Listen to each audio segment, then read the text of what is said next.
So you've been doing the dad thing for a while. You work hard to provide for your family, and in your mind, everything is cool. The kids are good, they got everything they need, the wife seems happy, we're doing the best we can. Or are you?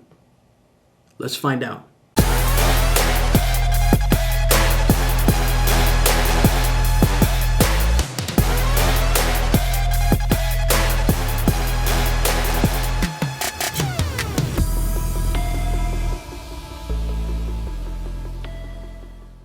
What's up, fellas? This is G Vidal here with Alpha Dad Consulting, where we specialize in helping dads become strong, efficient leaders and start their own business through online consulting. In this video, we're going to be talking about family, and we're focusing on the dad that's been at this for a while. Maybe you've been married for some years now, and you got a few kids, so you got experience.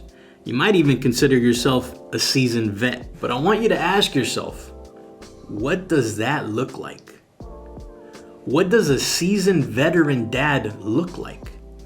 Do you get to that status when all the kids graduate from college? Is that the standard for success as a dad, or is it when the kids move out? Or when they get married? These are hard questions to answer, and to be honest, I'm still struggling with figuring this out. And I just started this whole dad thing a few years ago. So what do I know, right? Well, here's what I've learned so far. Sometimes things are not as they seem. In the case of my dad, he grew up poor in a small town in El Salvador and came over to the US at about 20 years of age. He started working any job he could, as many hours as he could. He got together with my mom, and then I was born. 5 years later, my brother came into the picture. Now, on the surface, growing up, it looked like everything was cool. And I don't know what prompted my dad to do this, but he ended up cheating on my mom.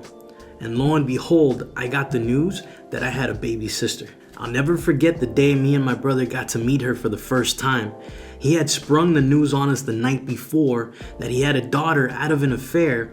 First time I had ever seen my dad weep while he told us what he had done. The very next day, he was picking us up from school with a 3-year-old baby girl in a car seat, my sister. It was shocking at first, but I was old enough already to know that it wasn't her fault. So we hit up a McDonald's and played with her, treated her like a baby sister.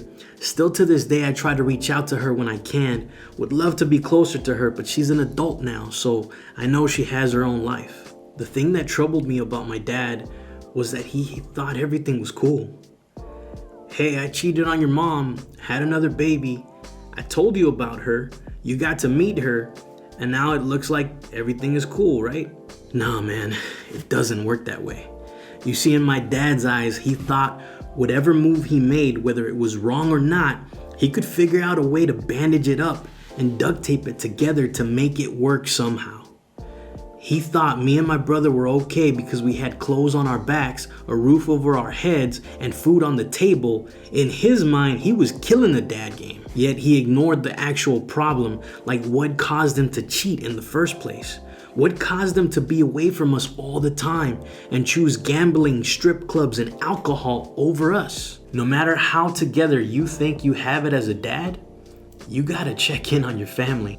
You see, all of this revolves around one thing: influence. Let me explain. My dad was influenced by all the people he spent the most time with. He was with those people about 8 to 12 hours a day at work, and then when he would be off, he'd come home and sleep, watch TV, then bounce to spend more time with his friends. All of whom were gamblers, heavy drinkers, and not to mention cheaters. Imagine that. The majority of your time spent with that type of person, and you believe you won't be influenced?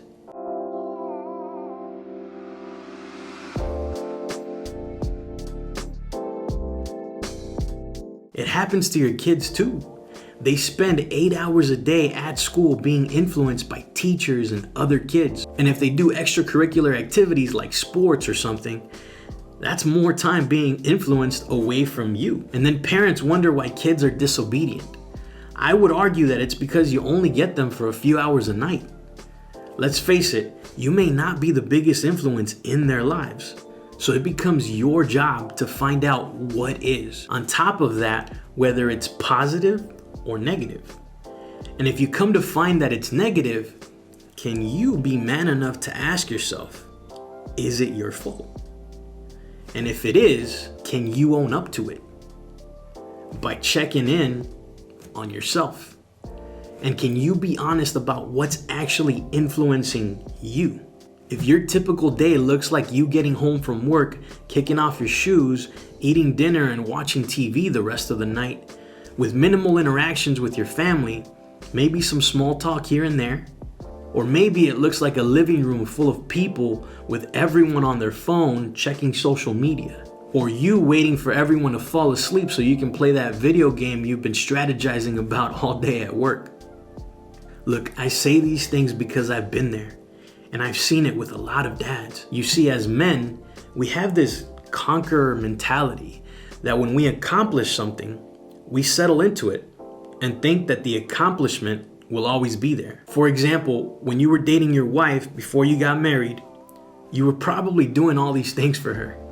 Flowers, random gifts, surprise outings, anything you could do to wow her and make her feel special. Then you married her, and inside you felt like King Leonidas from 300. This is Sparta! But after you married her, you slowly stopped doing all that stuff that won her over. And here you are many years later trying to figure out what to buy her for her birthday on the day of. Same thing with kids. We're so happy when they're born, and little by little we stop trying as hard to be a part of their lives because you think to yourself, they're good. They don't need me that much. They're independent. When this happens, we start to lose our influence over our families. And if we don't have influence, how can we ever expect them to follow us? So you're probably saying, gee, is it too late for me to influence my family? Well, the good news is that it's never too late to start because it all begins with you. I would challenge you to start with small changes. Really take the time to observe what's going on in your household and make a note of what's influencing your family. Don't expect to be able to change those influences right away, but definitely start steering the boat in that direction. Remember, we're all influenced in one way or another. So if you're gonna be influenced anyway, then why not make it positive? Also, check to see what's influencing you. Is it your friends, TV, social media, video games, the news, or vices? Whatever it is, ask yourself, is it positive or negative? Does it give you the power to be a bigger and better influence on your family, or does it cause you to lose power like Superman around kryptonite? Now, don't get me wrong, I'm not saying that all of these things like video games or watching movies are horrible things.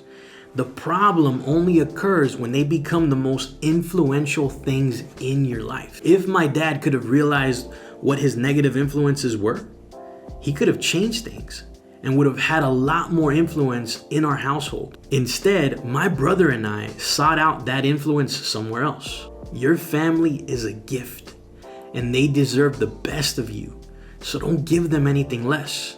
That's gonna wrap it up for this video, and I have a question for you. What sort of influences do you have in your life right now that you know may need to change for the sake of your family? If you're up for sharing, let me know in the comments below. If you've enjoyed this video, please hit that like, share, subscribe button and notification bell so you don't miss a new video. And check out my other video where I share 3 tips for those that just became dads. All right, my fellow Alpha Dad, this is G Vidal. I'm out. I'll catch you on the next one.